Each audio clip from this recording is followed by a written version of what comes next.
اول حاجه كده هنبدا بيها بطريقه سهله ان شاء الله.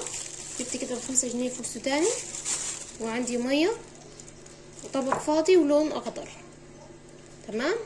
هنعمل ايه الاول؟ هنجيب كده شويه من الميه، شويه بساط كده، ميه من الحنفيه عادي.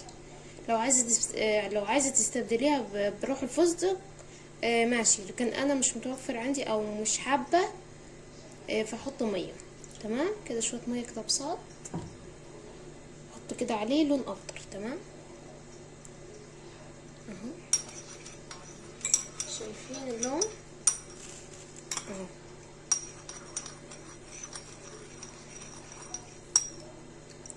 تمام كده. لو عندك روح الفستق حطي.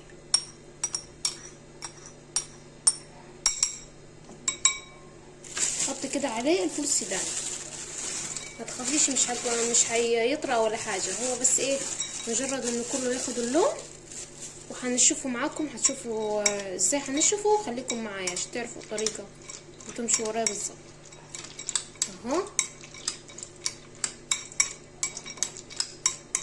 عايزاه كده كله ياخد اللون، ما تخليش واحده بعيده عن اللون او لونه ابيض.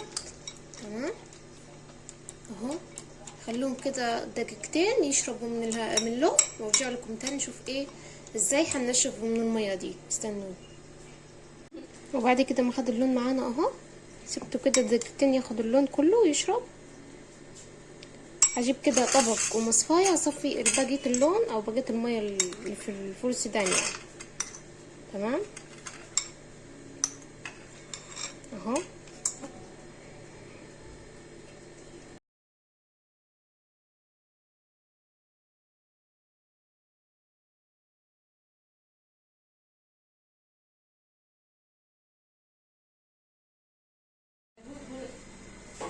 حطيتها كده في طاسه وافضل اقلب فيها، ما تخافوش الميه الزياده دي هتنشف اهو.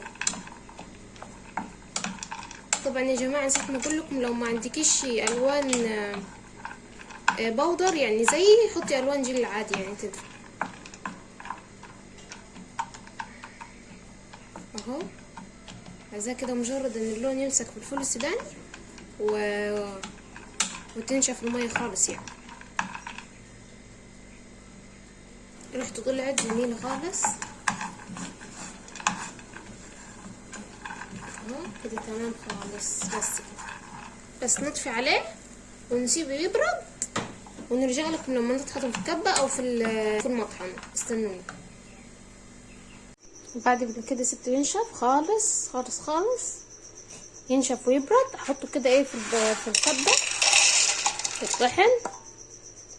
لو ما عندكيش كبه تنفع مطحن عادي. تمام اهو، حطه كده في الكبه بتاعتي اهو. وممكن تكسريه بالهون يعني عادي، كل حاجه ماشي. تتاكدي كده.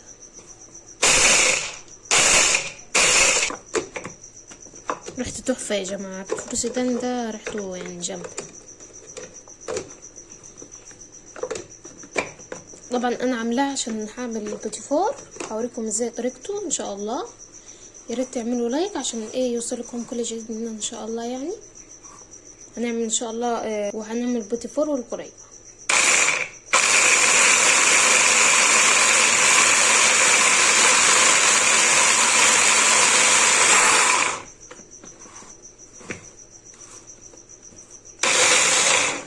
انا مش عايزاه مطحون قوي يعني اهو كده. تمام شايفين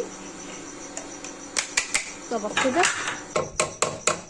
وادي الفستق الكداب بطريقه سهله مش هتاخد معاكي وقت اهو.